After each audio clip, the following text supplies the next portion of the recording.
en estar convencido que solo por la dependencia de Jesucristo podremos presentarnos delante de su Padre, nuestro Dios. Amén. Amén. Gloria a Dios. Vamos a dejar hasta ahí el tema de la sanidad, porque vamos a meternos ya de lleno en el segundo asunto, no menos importante, la sanidad. La sanidad. Y le voy a pedir que vaya al libro de los Hebreos, capítulo 12.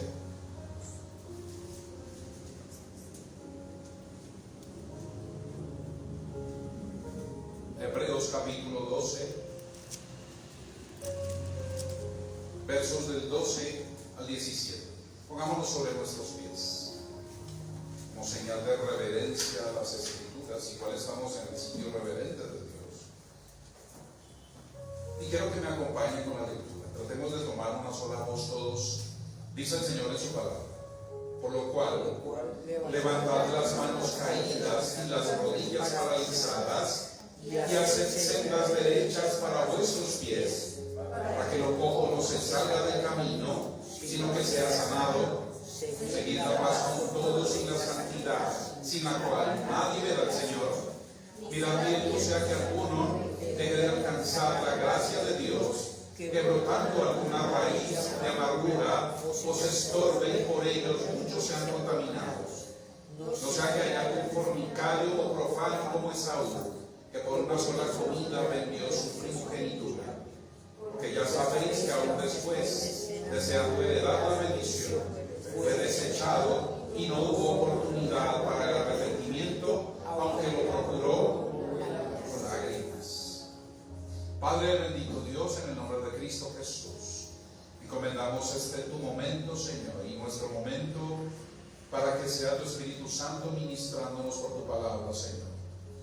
Que no sean palabras de humana sabiduría, amado Dios, sino toda la guianza de tu Espíritu Santo, bendito Padre, a través de tu palabra. En Cristo Jesús. Gracias, Señor. Amén. Amén. ¿Pueden tomar su asiento?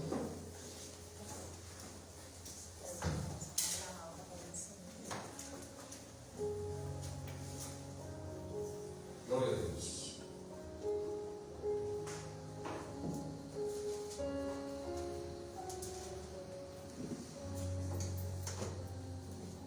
Quiero citar, antes de empezar, antes de ahondar en el tema, quiero citar algunos textos bíblicos de personajes bíblicos que nos permitirán recrear de mejor forma nuestra enseñanza. Quiero que usted vaya muy juiciosamente a cada texto. Primero que vamos a revisar es el de Ruth 1:20. Ruth 1:20.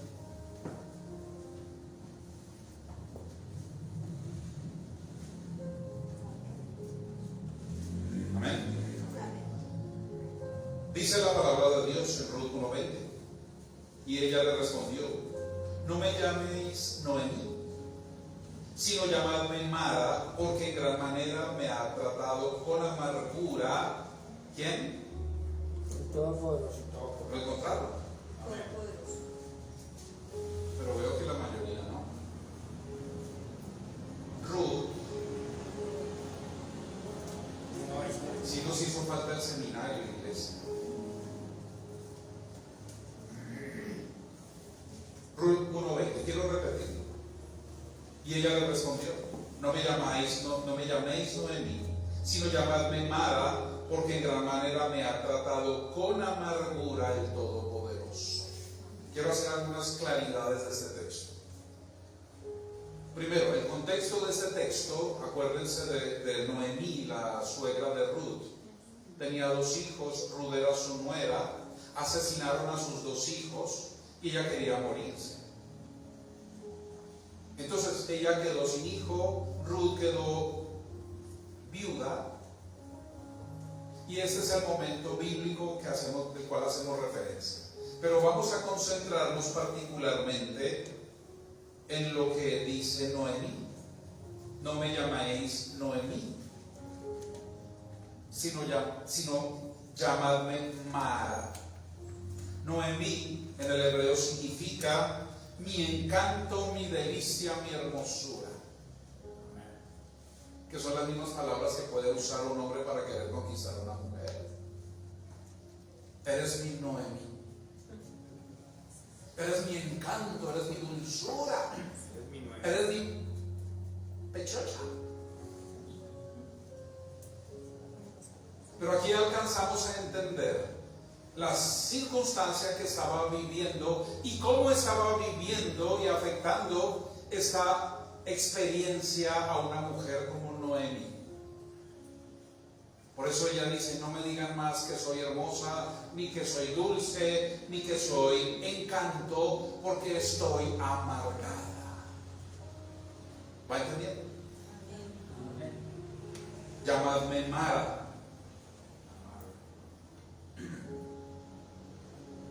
Ahora sí nos ubicamos mejor, ¿cierto? Gloria a Dios. Ahora, miremos lo último del texto. Porque en gran manera me ha tratado con amargura el Todopoderoso. Vamos a detenernos ahí, pero quiero que no pierda usted de vista el hilo discursivo de este sermón.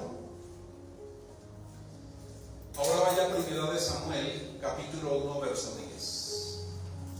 1 Samuel, capítulo 1, verso 10. Está ahí enseguida, ¿no? De Ruth. Josué, Jueces, Ruth, 1 y 2 de Samuel. 1 de Samuel 1, 10. Ahora leamos, dice: y ella, con amargura de alma, oró al Señor. ¿Cómo? Llorando abundantemente. Ella, ¿quién? Ana, la que era madre de Samuel, pero todavía ni siquiera estaba embarazada, porque era estéril. Entonces ella va y se presenta a orar. Estaba el sacerdote Elí, pero ella en su oración manifestaba esto, o más bien vivía esto. Con amargura de alma lloraba al Señor. ¿Por qué? Por el hecho de saber que no tenía hijos. Elcana, su esposo, tenía dos mujeres, Ana y Penina. Penina sí tenía hijos, Ana no, era estéril. Entonces todo esto le provocó ese estado, esa condición de amargura a esa mujer. Ya queda claro ese contexto de Ana también. Amén. Gloria a Dios. Ahora vamos a Job 10.1. Job 10.1.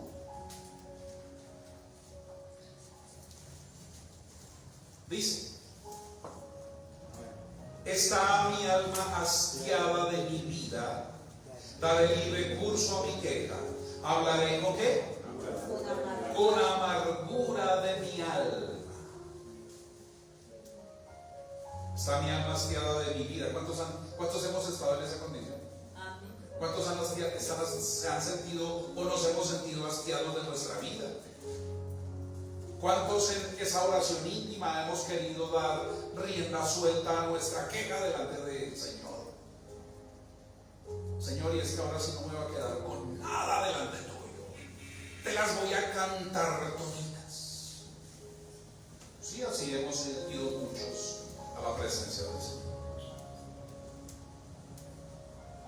O sea que no es un secreto para Dios estos asuntos del hombre. No es extraño para Dios aquellas sensaciones, pero mejor aún, aquella condición o estado que provoca la amargura. Porque si estamos hablando de sanidad, tenemos que entender las raíces de la amargura. Amén. Amén. Gloria a Dios. Ahora, Job, la historia de Job. Acaba de perderlo todo, se queda sin nada, aún sus mejores amigos le están recriminando que muy probablemente es que él anda en pecado. Entonces mire la condición de este varón: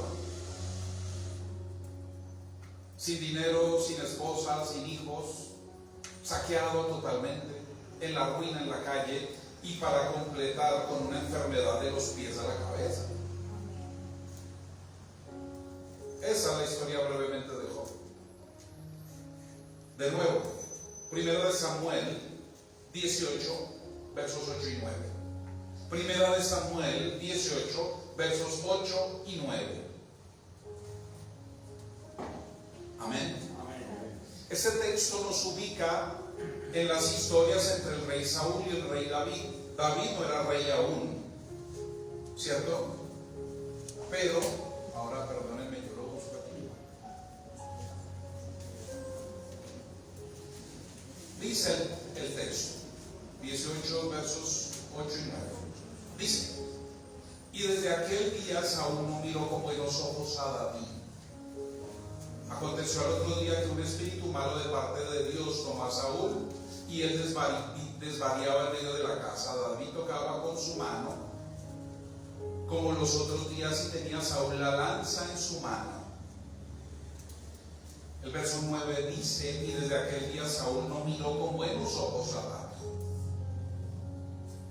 ¿Qué le provocó esa condición? Más bien esa sensación en principio a Saúl, que después de David haber matado a Goliat, el pueblo empezó a adorar a David. Incluso le compusieron la famosa canción que en ocasiones hemos cantado aquí: Saúl mató a 1000 y David a sus 10,000. Y esto le hirió el ego al rey Saúl, y empezó a no mirar con buenos ojos a David. Lo miraba y empezaba a gestarse en él la amargura. ¿Vamos entendiendo? Ahora quiero que vaya a Génesis 4.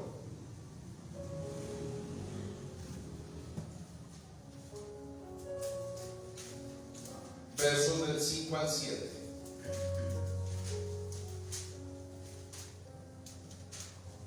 Lo leo para ustedes. Dice la palabra de Dios.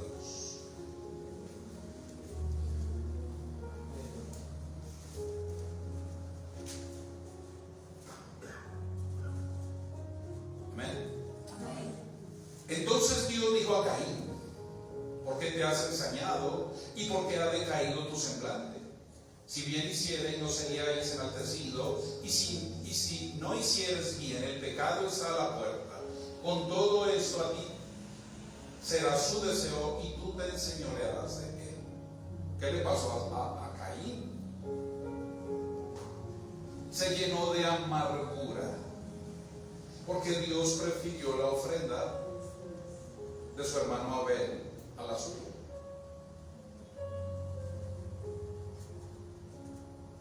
Amargura. ¿Cómo nace la amargura? ¿Cómo se gesta la amargura? ¿Cómo va creciendo la amargura? ¿Cómo va echando raíces la amargura en el corazón del hombre?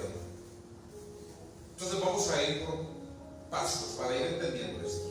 Estos son solo algunos de los ejemplos que usted encuentra en la palabra de Dios, de la manera como es que este sentimiento, ya vamos entendiendo que es la amargura, es un sentimiento, es decir, es un constructo ya de algo, de cosas que ya vamos a entender. Pero la amargura es un sentimiento que tiene el poder de operar en las personas. Todo sentimiento puede operar en las personas. Amén. Amén. Ahora le pregunto, iglesia, ¿es peligrosa la amargura? Depende de la fuente.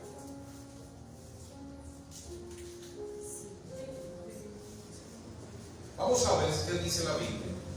Hebreos 12:15 dice: mirad bien, no sea que alguno deje de alcanzar la gracia de Dios, que brotando alguna raíz de amargura os estorbe, y por ellos muchos sean contaminados.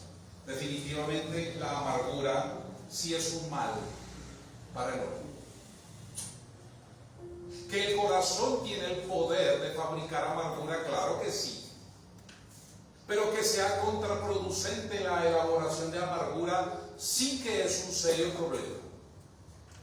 Porque la amargura es pecado. Es pecado. ¿Vamos entendiendo? Para entenderlo de esta forma muy sencilla, ¿cuántos hemos saboreado algo amargo en las comidas? ¿Cuántos?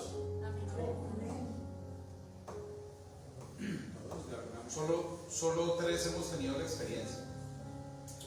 Vuelvo a preguntar, ¿cuántos han saboreado lo amargo en las comidas? Cuando usted prueba una leche que por el olor usted considera que está descompuesta, de pronto no huele, pero usted la prueba, ¿y qué sensación le provocó? Amargura en su boca. ¿Cómo reacciona usted? ¿La traga? ¿La escupe? Usted se echó el sorbo de pronto apenas para probar, pero la reacción inmediata es, usted quiere deshacerse de eso. Entonces, el amargor en las comidas y su detección mediante el sentido del gusto puede ser una señal de advertencia ante algo potencialmente tóxico. Mire esto. Estamos hablando de lo físico, de la reacción fisiológica del organismo a lo amargo. Y estamos entendiendo que es una reacción natural del organismo para evitarse enfermedades, para evitarse reacciones tóxicas. ¿Vamos entendiendo? Entonces nuestra reacción será inmediata, pues esa reacción y sensación a la posible ingesta de esas sustancias tóxicas es un mecanismo de defensa del cuerpo para evitar contaminarse y posiblemente enfermarse. ¿Qué clase de reacciones tóxicas puede provocar una leche podrida, mi querida Yolanda? Flatulencia, dolor abdominal, Malestar de estómago, diarreas, vómitos. Y será toda la reacción si se ingiere lo amargo, ¿se cuenta? Entonces, si nuestro solo organismo rechaza lo amargo, hablándolo en términos fisiológicos, ¿cómo es que con el alma no vamos a rechazar lo amargo? Amén. Entonces, este mecanismo de defensa tiene un propósito, hablándolo fisiológicamente, y es la supervivencia. Dese cuenta que Dios mismo nos hizo con el gusto, pero también nos hizo con la capacidad de diferenciar lo dulce, lo amargo, lo salado, lo ácido, ¿cierto? Y así nosotros poder probar las cosas. Ahora, no todo lo amargo es nocivo. El café es amargo. Y nosotros todos los días consumimos café, o al menos la mayoría consumimos café. Por ejemplo, terminado este culto, vamos a tomarnos un rico sin azúcar. tintico. Sin azúcar. Y ese amargor tenemos que cortarlo con un poco de azúcar. Pero por sí solo la amargura del café no es nociva. Pero aquí entonces entendemos cosas. Hay cosas que son amargas que no son tóxicas. ¿Está claro?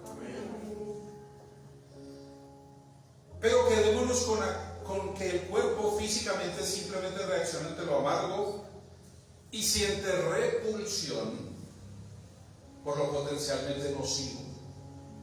De pronto usted la primera vez no tenía experiencia en identificar una leche podrida. Resulta que de pronto se la tomó y le hizo daño, pero justamente esa experiencia le enseñó que debía tener más cuidado con la leche que iba a consumir. ¿Le pasó? Porque si sencillamente repite y repite y repite la intoxicación, podemos inferir ciertas cosas. Que usted no tiene una diferenciación en su gusto, o que sencillamente no ha aprendido. ¿Está claro? Amén. Gloria a Dios. Ahora, lo verdaderamente importante para resaltar en este día, más que la amargura fisiológica, es la amargura del alma. La amargura del alma. Yo quiero que piensen eso. Leímos algunos ejemplos. Yo no sé si probablemente usted se haya identificado con algunos, con todos. No creo que sin ninguno, porque todos hemos experimentado la amargura. ¿O alguien de aquí no ha experimentado la amargura? Todos. Entonces entendemos que la amargura hace parte del potencial emocional que el ser humano puede desarrollar. ¿Está claro? Amén. Gloria a Dios. Entonces reafirmamos que es del alma la amargura. El alma es de la amargura es del alma. ¿Por qué? Porque la amargura es un sentimiento, y ya hemos entendido a esta altura que los sentimientos, las emociones, el pensamiento, el razonamiento y todo ocurre en el alma. Entonces es el alma la que corre el peligro de enfermarse. Cuando una persona es amargada, está enferma del alma. Es una enfermedad. ¿Hay gente buena, gente amargada? Sí, claro. Pero no deja de ser enfermedad porque sea buena gente. ¿Entienden? Amén. Gloria a Dios.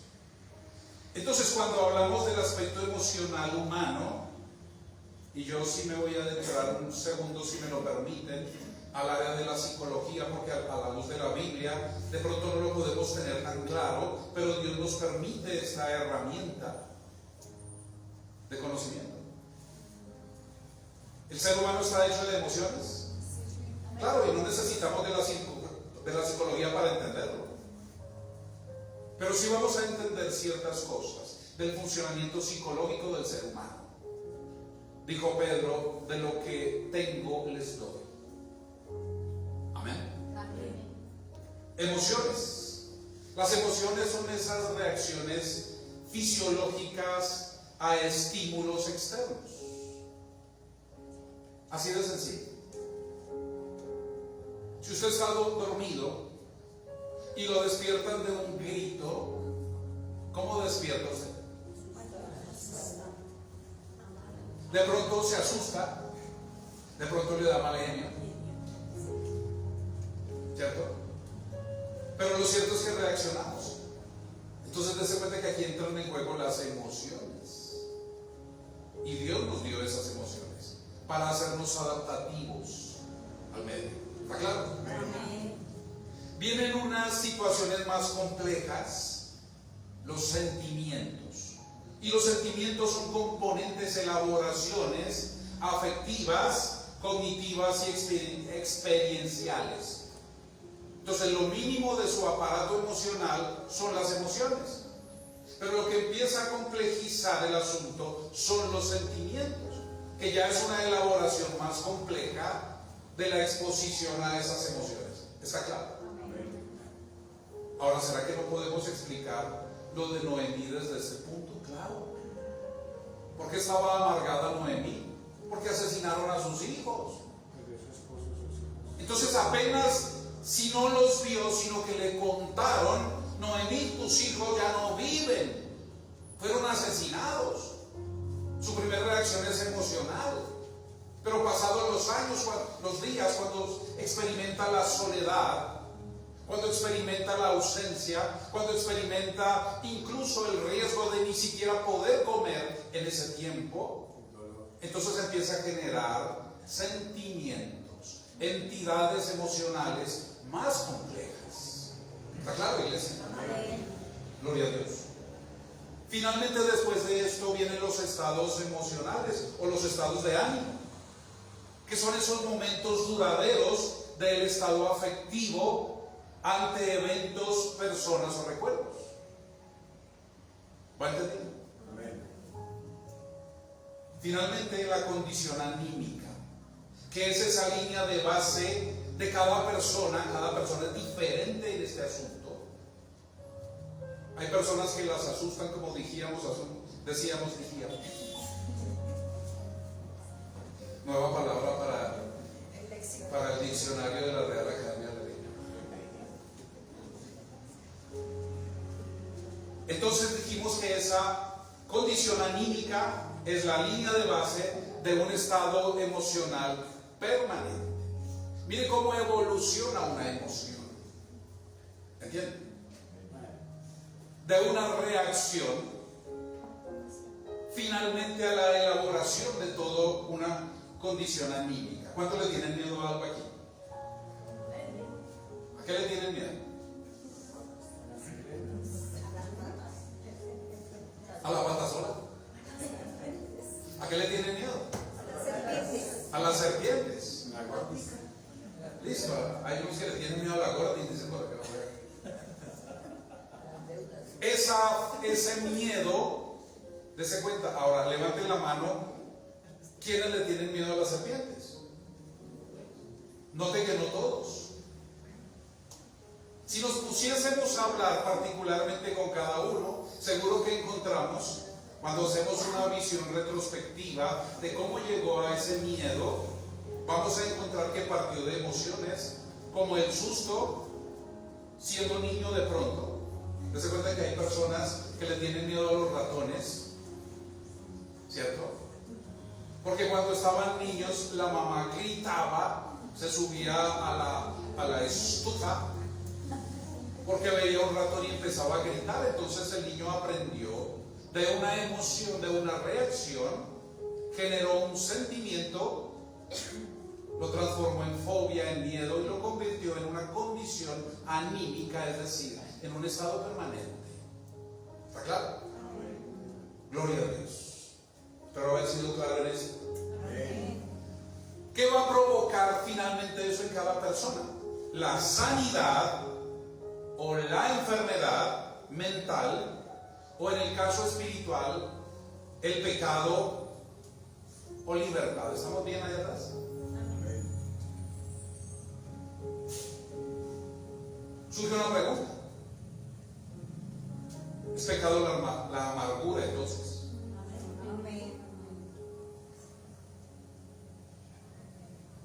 Repito, ¿es pecado la amargura entonces? Amén. Sí, revisemos situaciones. Verso 17. Porque ya sabéis que aún después,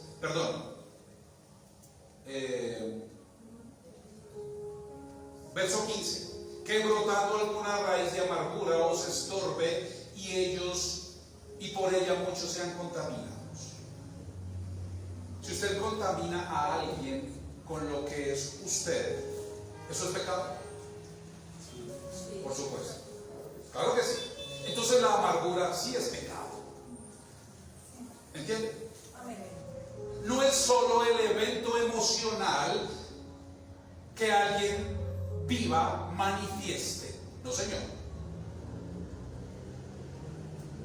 En términos espirituales, si hay amargura, no hay sanidad espiritual. En consecuencia, es pecado. Y ya vamos a entender por qué. ¿Estamos entendiendo, iglesia? Entonces definitivamente sí es pecado. Según los personajes descritos en principio, voy a retomarlos. Noemí y Ana representaban la amargura como falta de fe. Noemí y Ana. Noemí perdió sus hijos y le dijo a Dios, ¿qué le dijo a Dios? El Señor me ha puesto en amargura, el Todopoderoso me puso en amargura. O sea, le estaba echando la culpa a Dios. Entonces, visto desde ese punto de vista, Noemí y Ana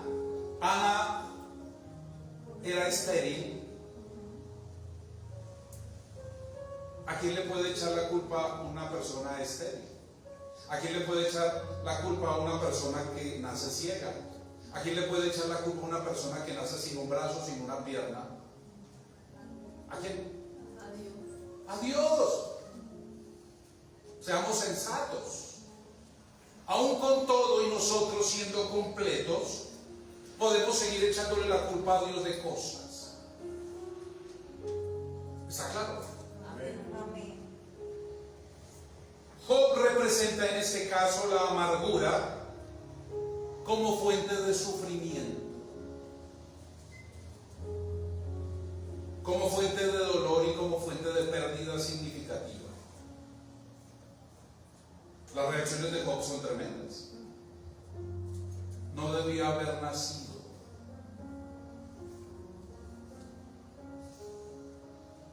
Job dijo eso cuando tenía sobreabundancia. No, lo dijo cuando no tenía nada. ¿Entienden? Amén. Jonás representa en este caso la amargura como fuente de injusticia. Se nos olvidó citar, busque por favor Jonás 4, 8 y 9. A ver quién es el tiro fijo de la Biblia en la iglesia. ¿Quién tiene la mano más rápida de la iglesia? A ver. Jonás 4, versos 8 y 9. Amén. Por favor, léelo. Escuchemos. Y aconteció que al salir el sol preparó Dios un recio viento solano, y el sol hirió a Jonás en la cabeza y se desmayaba y deseaba la muerte, diciendo: mejor sería para mí la muerte que la vida. Entonces dijo Dios a Jonás: ¿tanto te enojas por la calabacera? Y él respondió: mucho me enojo y hasta la muerte. Muy bien, hasta ahí está bien, gracias. ¿De qué estaba sufriendo Jonás? De amargura. Estaba amargado Jonás. Imagínense después de que Dios le ordena ir a Nínive y él coge es para Tarsis. Dios permite que se dé la tempestad en el barco donde iba. Descubre que había sido por causa suya que se provocó la tempestad. Lo echan a la mar. Dios había preparado un gran pez que se traga a Jonás. Va y lo vomita, dicen los historiadores. No lo vomitó en Nínive porque en Nínive no hay mar.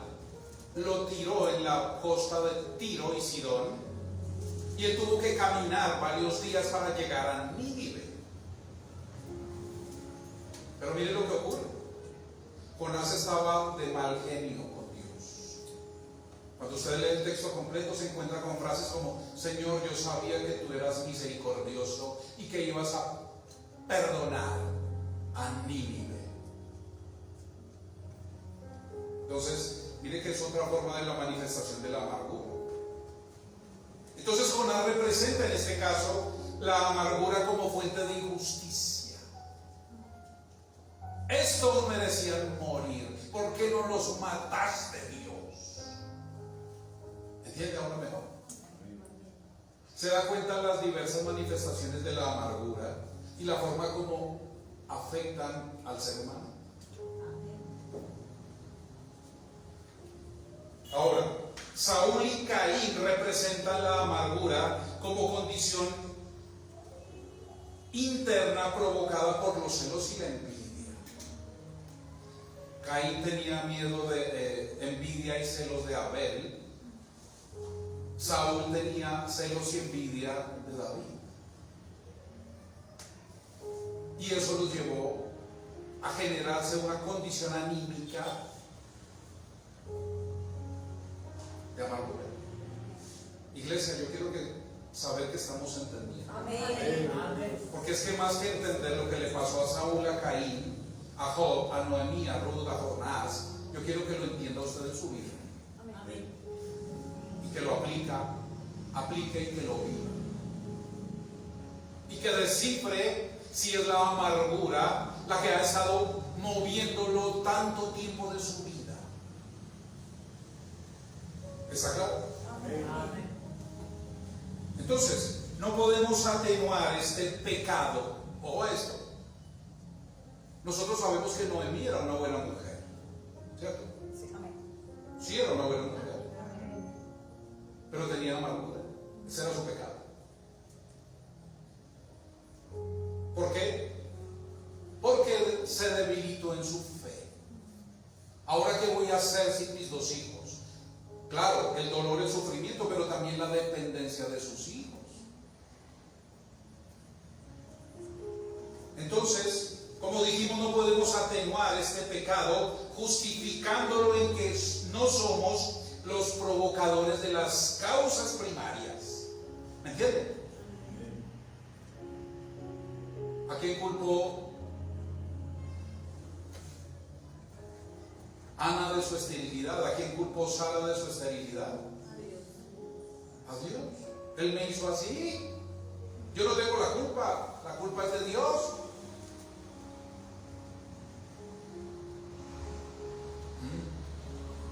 Entonces, repito esto porque es importante. No podemos atenuar el pecado de la amargura justificándolo en que no somos los provocadores de las causas primarias. ¿Está claro? Dijimos, Noemí y Ana podían justificar su amargura culpando a Dios en su esterilidad. La aprobación de dicha amargura puede operar creyendo que es Dios el que no solo la provoca, sino el que la está maltratando. Noemí lo dice.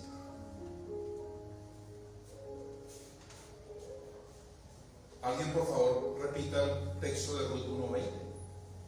Rápido.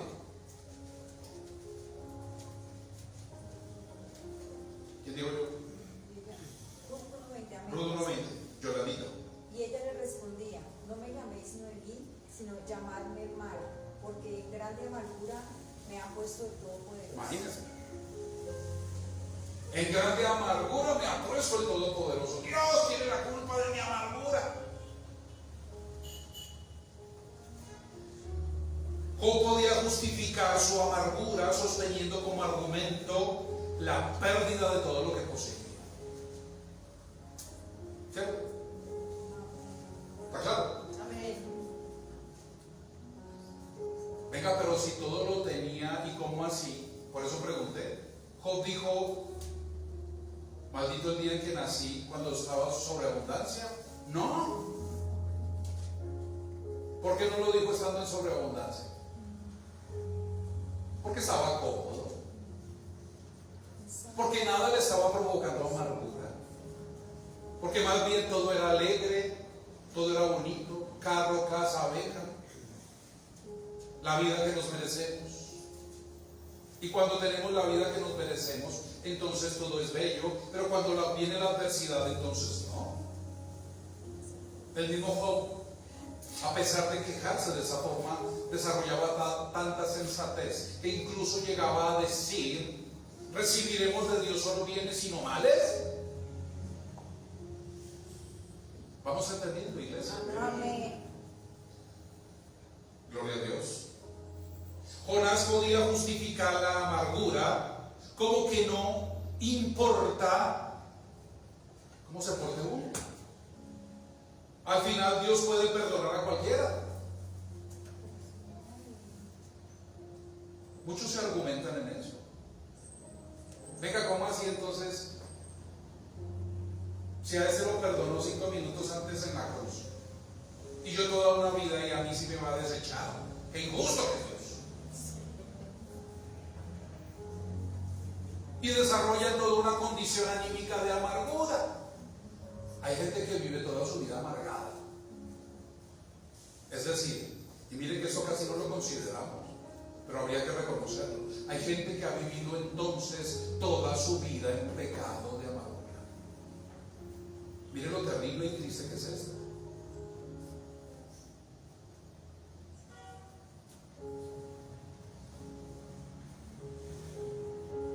Gracias a Dios, su justicia no está en nuestras manos, pero tampoco menos su misericordia. Imagínense que la justicia de Dios estuviera en sus manos. ¿Qué hubiera hecho Jonás con la justicia de Dios? Destruye Nínive antes de pedirle lo que Dios le había dicho. ¿Van entendiendo? Amén. Saúl y Caín podían justificar su amargura discutiendo con Dios que tenía preferidos. ¿O esto? ¿Cómo así? Dios rechaza, diría Caín, rechaza mi ofrenda.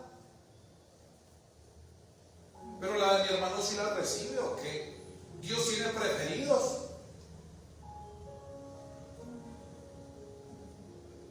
El problema de ser preferido es no serlo. Ese es el asunto.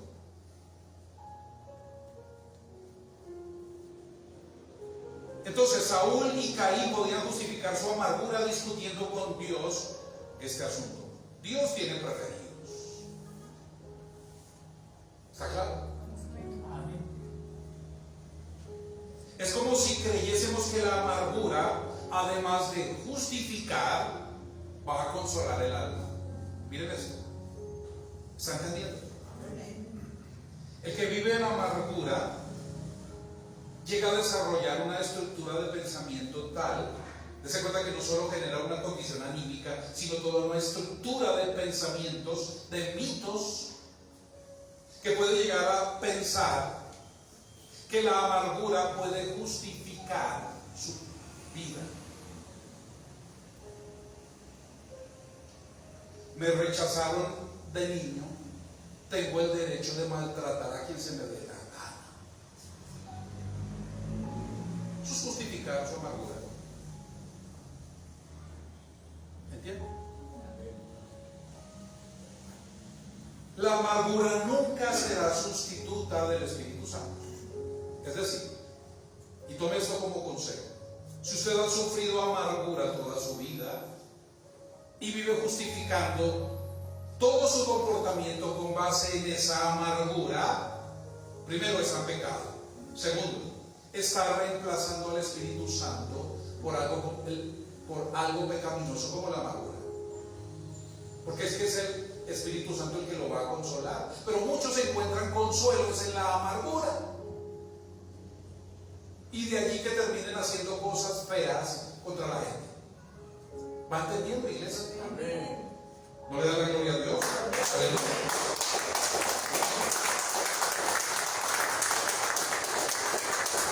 Ahora le haré una pregunta. ¿Qué tan terrible entonces le parece el pecado de la amargura? De pronto probablemente no lo había visto de esta forma, porque vuelvo al asunto. Tendemos a justificarlo todo, porque es que yo sufrí, entonces los que me hicieron sufrir merecen mis castigos. ¿Me entienden? Terrible. Terrible esto.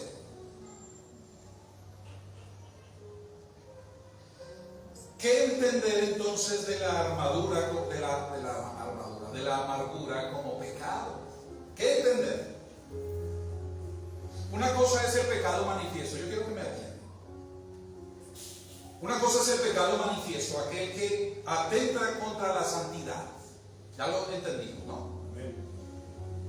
Todo aquello que se percibe como mal hecho. Pero eso es lo manifiesto.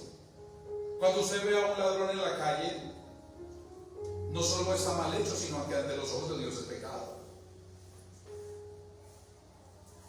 ¿Está claro? Entonces entendamos que eso es pecado manifiesto,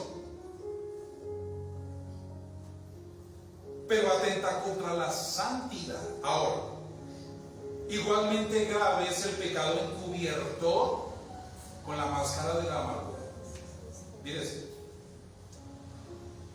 ¿Está claro? Y mire, yo quiero que piensen esto. Porque si hay muchas personas, tristemente, aún dentro de la misma iglesia, que tienen ese proceder. Yo fui víctima de mis hermanos, yo fui víctima de mis padres, yo fui víctima de tal. Y sabe que ahí empiezan a hacer procesos de generalización.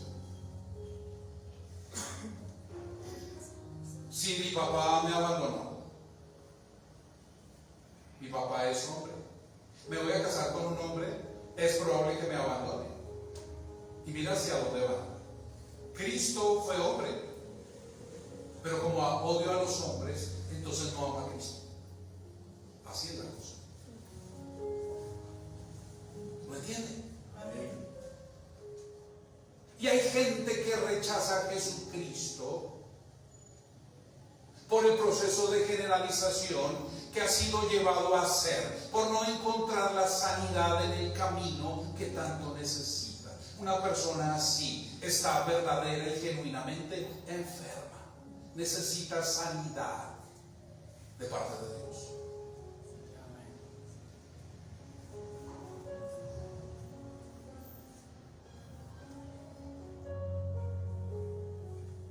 Vuelvo al asunto. Como yo sufrí de esta forma, merezco hacer esto.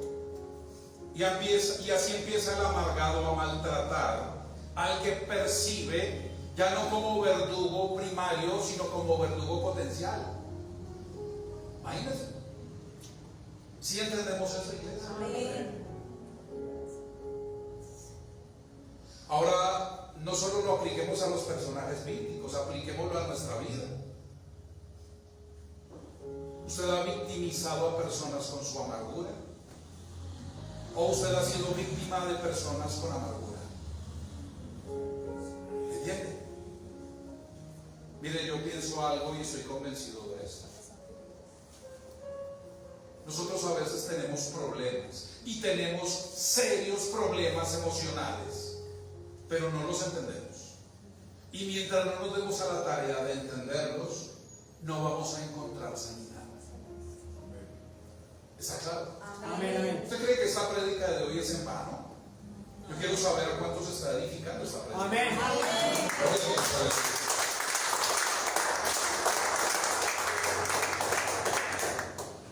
Entonces un creyente puede considerar que esta forma no es pecado. O eso. Como tiene toda la justificación. Entonces no lo percibe como pecado. Yo fui la víctima. A mí me abandonaron. A mí me hirieron. A mí me maltrataron. A mí me hicieron. Yo soy la víctima. Entonces se cuenta desde dónde inicia un proceso de justificación. Y desde dónde se hace potencialmente manipulador o manipuladora de su propia condición. ¿Se da cuenta? Peligroso, por supuesto.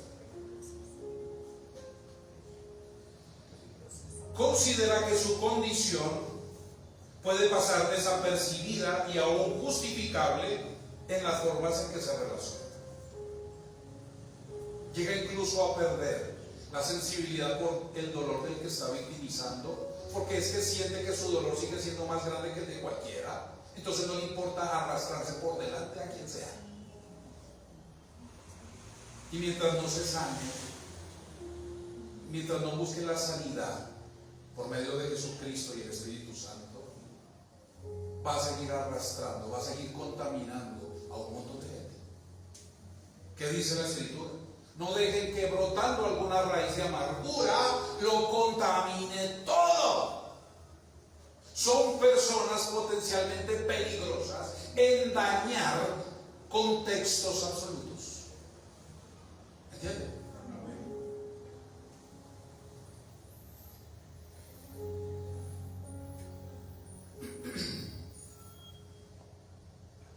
Es como cuando el esposo le fue infiel a la esposa. La esposa entonces se cree víctima y puede llegar a decir: pues ahora yo le voy a hacer infiel. Soy la víctima. Él me la hizo, también se lo voy a hacer. O está amargada o es una sinvergüenza. O las dos cosas.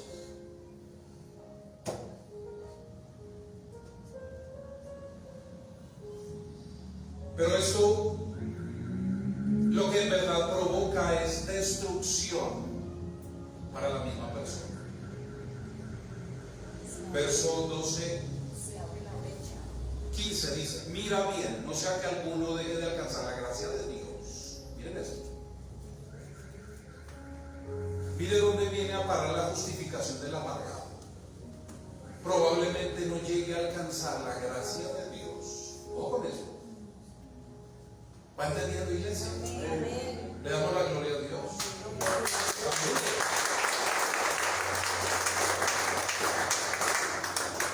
Vuelvo y leo: mira mirad bien, no sea que alguno deje de alcanzar la gracia de Dios, que brotando alguna raíz de amargura os estorbe y por ella muchos sean contaminados. Qué tremendo es esto. A mí me parece tremendo esto. Cuando hablamos de sanidad interior, miren los temas que hay que tocar. Pero a mí me sorprende que a veces ni siquiera ustedes se acercan a querer resolver esto teniendo las herramientas aquí mismo. ¿Me entienden?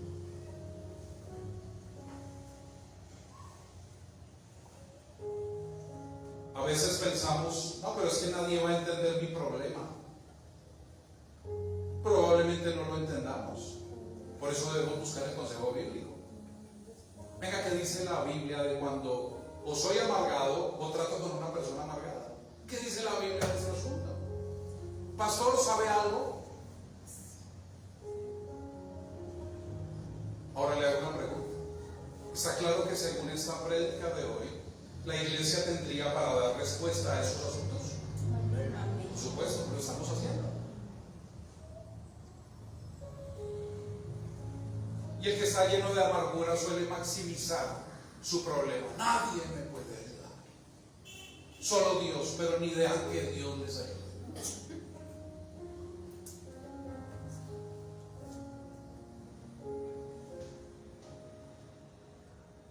Gloria a Dios. La amargura entonces es el combustible emocional, atienda, de la falta de perdón. Ojo esto. Ojo esto. Repito, la amargura es el combustible emocional de la falta de perdón. ¿Cómo contamina usted su espíritu desde su alma? De esa forma, odiando. Porque los sentimientos se generan en el alma y así contamina todo el ser. ¿Entienden? Porque lo está contaminando todo, dice la Escritura. Y si lo someto a mi constitución tripartita como ser humano, alma, cuerpo y espíritu, y entiendo que la amargura se provoca desde el alma, entonces tanto mi cuerpo como mi espíritu también están contaminados, además del alma. Amén. Gloria a Dios. Tremendo. ¿Será que una persona así necesita sanidad? Pues claro. Y exorcismo.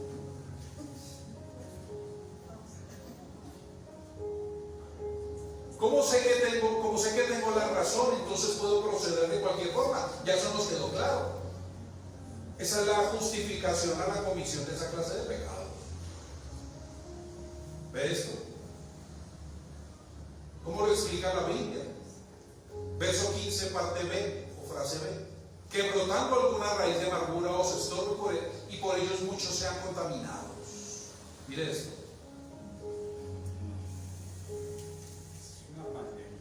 Entonces note esto, iglesia. Ahora yo quiero que usted examine qué es lo que lo mueve a usted a relacionarse con los demás. Alguna vez en tantas charlas que el Señor me ha permitido tener, una pareja que llegaron a desarrollar odio, me senté a charlar con la señora y le pregunté: señora, cuénteme una cosa. ¿Usted odia a su marido? Sí, lo odio. Y cuénteme otra cosa. ¿Su marido es importante en su vida? No, ya no. Le dije: entonces explíqueme cómo es posible que le despierte un sentimiento tan profundo y no sea importante en su vida.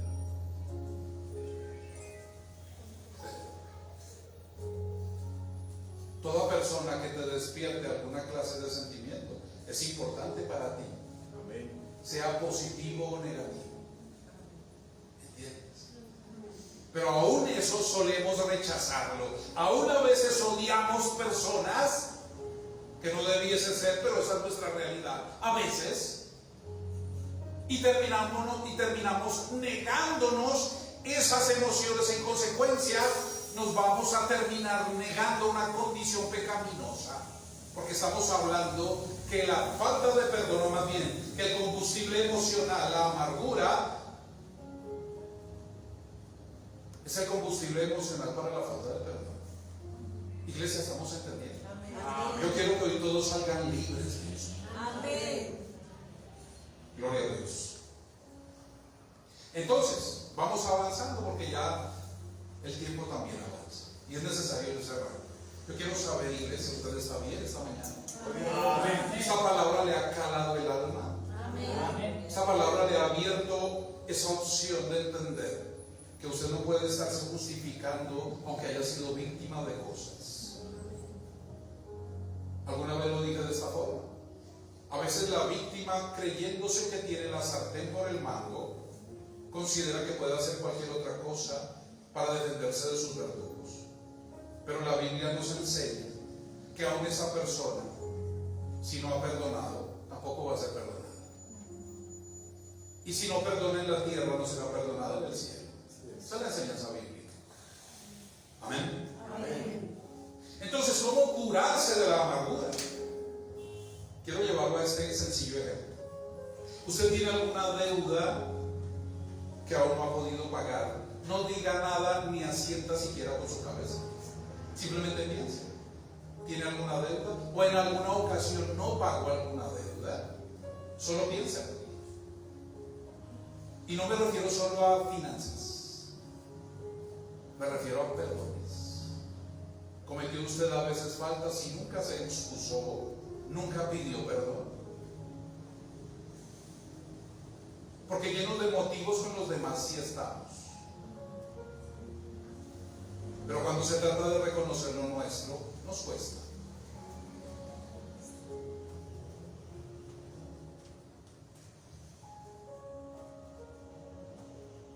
Cometió algo de lo cual usted mismo pueda pensar que eso no tenía perdón. Yo pienso que si fuéramos sensatos tendríamos que decir sí. Porque de nuestra cuenta no podríamos perdonarnos delante del Padre. Habiendo entendido entonces que la amargura es una estructura emocional, una elaboración emocional, pero también empieza a estructurarse un pensamiento, se generan unas ideas, porque cuando el amargado llega a un contexto y de pronto se encuentra con el gestor de su estado emocional, dice, uy, no, ahí está tal, no quiero ni estar allá. Uy, Dios me libre. Entonces se cuenta que el amargado desarrolló esta aversión. Y yo le digo algo. Probablemente ese por el cual usted desarrolló aversión ya está a cuentas con Dios y usted no, teniendo la razón. Aquí la pregunta sería sencilla: si la muerte los llega a coger a ambos en ese momento, ¿cuál de los dos iría a parar al infierno? El que no ha perdonado. Y mire con lo que debemos tener cuidado, iglesia.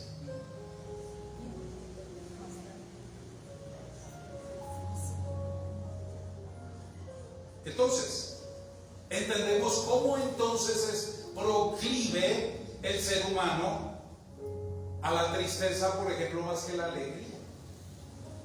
¿Cierto?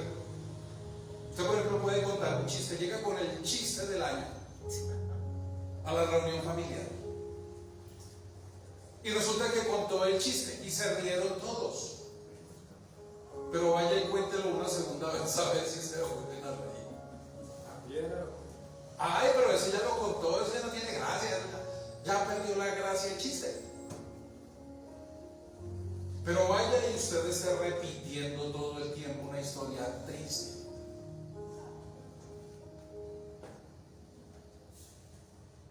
Ahí sí no dice ni usted ni el que escucha, ay, otra vez con el mismo cuento. Probablemente sí lo hacemos a veces. Pero note cómo el ser humano es tan proclive y tan tendientes a las cosas que suelen destruir.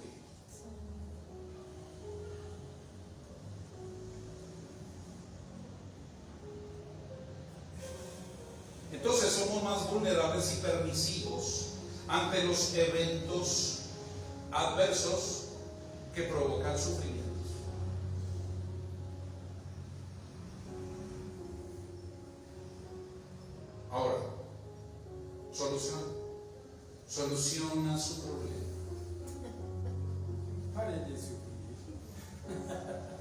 ¿Qué enseña Jesús de eso? Porque siempre tendremos que recurrir a nuestro Maestro Jesucristo. Usted recurre al Señor Jesús cada vez que tiene problemas. Yo he visto que muchos no. Muchos siguen recurriendo a su propio conocimiento. Muchos siguen recurriendo incluso a su aparato emocional para resolver asuntos. Y lo digo acá en la iglesia. ¿Está claro? Es decir, seguimos queriendo resolver emocionalmente aún asistiendo a la iglesia. ¿Pero qué enseña Jesús? Primero, y para que entendamos cómo poder resolver la amargura, primero debemos parar en nuestra vida y hacer un reconocimiento. Reconocer que hemos sido perdonados. Es decir, usted quiere eliminar la amargura, tiene que dedicarse a pensar es en Cristo y no en su verdugo. En Cristo. Porque es que por Él usted fue perdonado de lo que no era perdonable. ¿Está claro? Amén. Miren, gloria a Dios.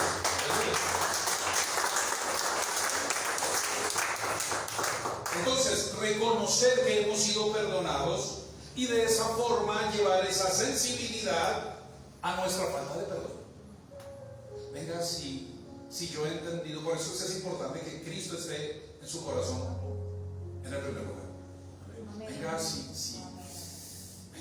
yo hice perder a esta persona y yo no tenía perdón de Dios, y yo quiero tener a este esclavizado de mi amargura, dese cuenta, no de que la sola forma que estoy hablando ya me hace estar viendo cómo debo yo manejar mi propia situación.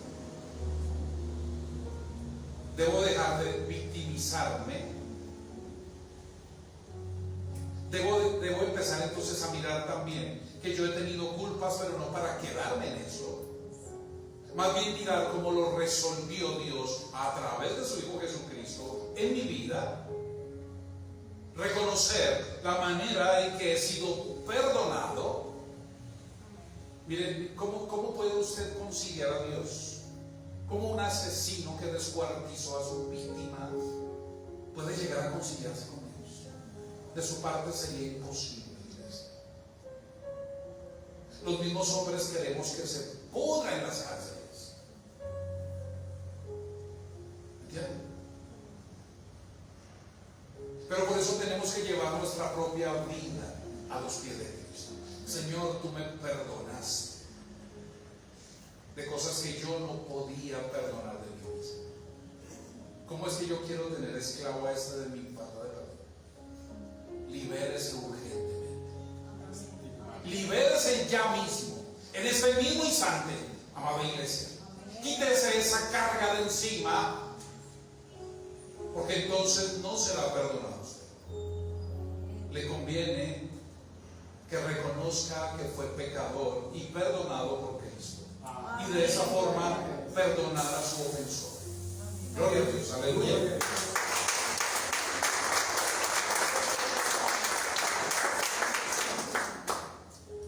El Señor Jesús podría fácilmente decirte o decirme a mí: yo pagué tu deuda sin ser mío.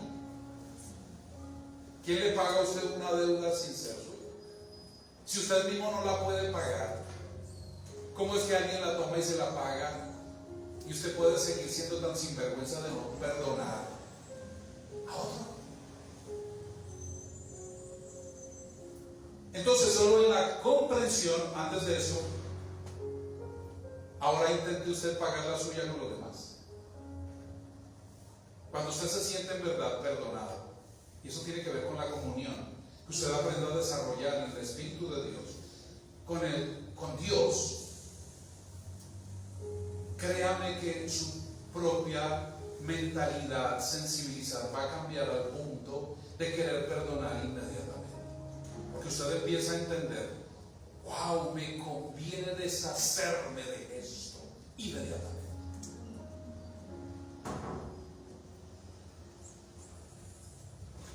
Mire, hay muchos que piensan que llevando ese bulto de la falta de perdón van a llevar al infierno a su ofensor.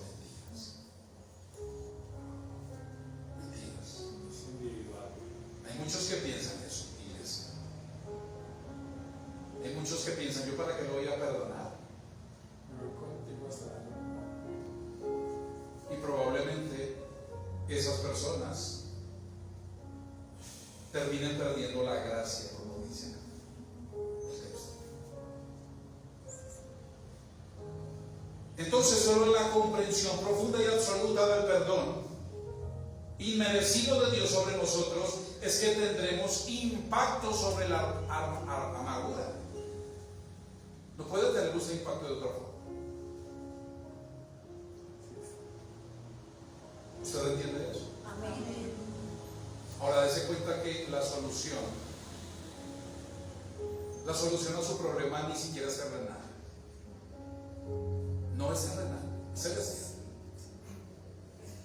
Pero la solución la da Dios mismo. Perdone para que sea perdonado. requisito. Entonces solo así podremos, amada iglesia, extirpar esa profunda raíz de amargura que puede seguir contaminándolo todo. La amargura es una cárcel para el alma del amargado. Atienda esto. ¿Sabe? Mire cómo usted mismo se puede estar haciendo su propia tumba, la propia inscripción de su propia lápida.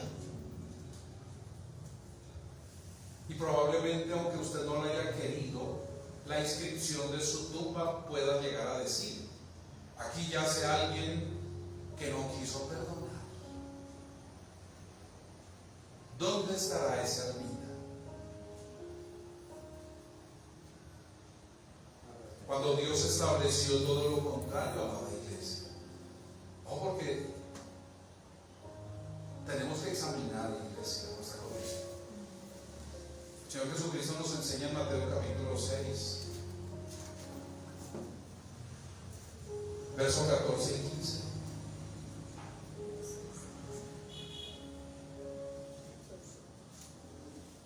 ¿Lo tienen? Amén. Dice el Señor. Vea conmigo. Porque si perdonáis a los hombres sus ofensas, os perdonará también a vosotros vuestro Padre Celestial. Mas si no perdonáis a los hombres sus ofensas, tampoco vuestro Padre os perdonará vuestras ofensas. ¿Entienden? Regla de oro. El perdón. Es una regla de oro bíblica, iglesia. No la tomen por poco. Y libérese hoy mismo de ese yugo que no tiene por qué seguir llevando. Esto no es una fórmula mágica, iglesia. Es una actitud que usted debe asumir, y yo, como genuino creyente. El apóstol Pablo le decía a los efesios: por lo tanto, despójense de todo enojo, de toda ira, de toda envidia, de todo celo. No está la palabra amargura, pero está implícita en el mensaje. Deshágase de la amargura. ¿Cómo eliminó usted la amargura? Con el genuino perdón. Amén. Amén. Gloria a Dios. Pónganse sobre sus pies.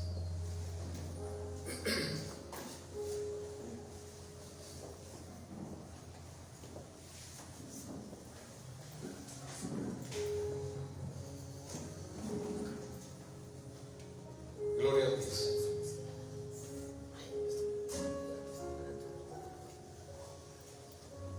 Voy a pedirle que cierre sus